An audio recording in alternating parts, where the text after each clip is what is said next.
You know, I think one of the challenges that we've had as artists is we're touching on here, and that is to make a piece that reflected the truth of the enormity of what has occurred there,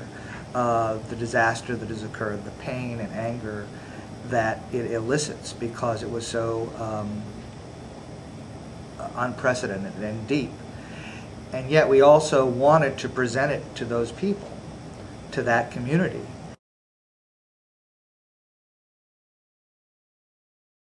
There's a real sense that it's already on some level in the media and also in the country, that it's already behind us. I think there are some geographical issues involved and some class and racial issues involved with New Orleans being a kind of forgotten city, in the sense that we always hear that if it had happened in San Francisco, this kind of negligence would not have been the case. You know, when everybody else was looking at the images of Katrina, Hurricane Katrina on the television, I was doing the same thing, and having the same kind of reaction that so many millions of people did to just the horrible images, the startling, stunning, what's going on images, and and wanted to do something, as so many people did. And my thought as a playwright was to write a play, and my second thought was that this, and I still don't know quite why this is, except that the story was so big, the images that were coming in at me were so varied, that I thought early on, oh, I can't write this play alone. Learning how to write with 3 other writers is something I don't think any playwright gets to do often, and with good reason. But it's also it teaches one about how to keep the focus.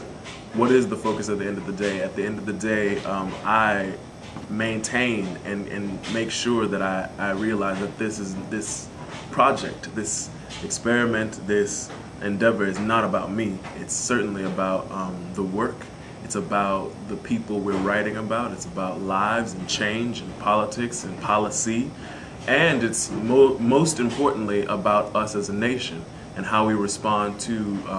tragedy, how we respond to negligence, how we respond to mistakes. There were so many people and so many stories, and as Terrell said, a lot of it for me had to do with just listening and letting the experience wash over me.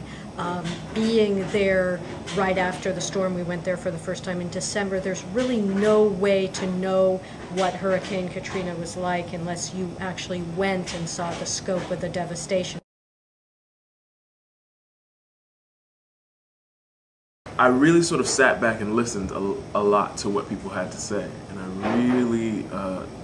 watched people interact with each other and interact with me, the outsider, and tried to, to the best of my ability, allow them to tell me what they felt was most important, rather than me investigate or interrogate them and try to get from them what I think or thought was important. A little bit more provocative, I think, as far as my interviewing is concerned. I'm actually looking to, rather than what's on people's mind, I do try and direct it a little bit to very specific questions about this rumor and whether it was believed and how it was transmitted and who in your family might believe it and why, and all of those kind of questions. And that became the kind of the stuff of the research that I did. The rumor was that the levees had been intentionally blown, that the powers that be had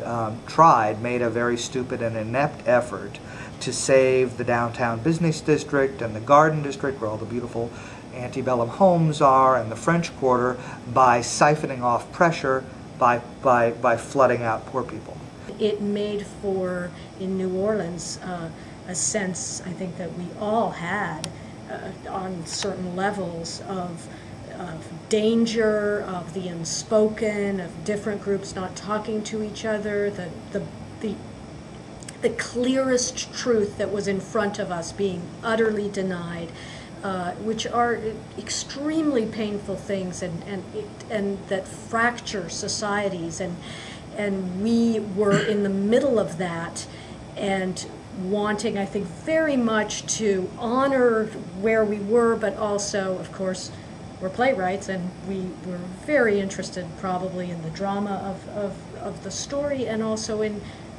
clearly the truth, insofar as truth exists. Our aim had always been ultimately to make this play a beacon of light to shine on New Orleans from a national standpoint, from an outsider's point of view, to make sure that we as outsiders, as well as the outsiders who would see this play around the country, hear the readings in Atlanta, in Manalapan, Florida, in New York, in Seattle, would remember to think on and endeavor to believe that New Orleans is a long way from recovered, and the road to recovery wasn't a brief jaunt around the corner. But in doing that, we also felt that it was important to really give this piece a sort of sacrificial, in a way, give up this piece to the people and say, this is what we are going to put on a national scale to represent what we feel will help keep the light on here.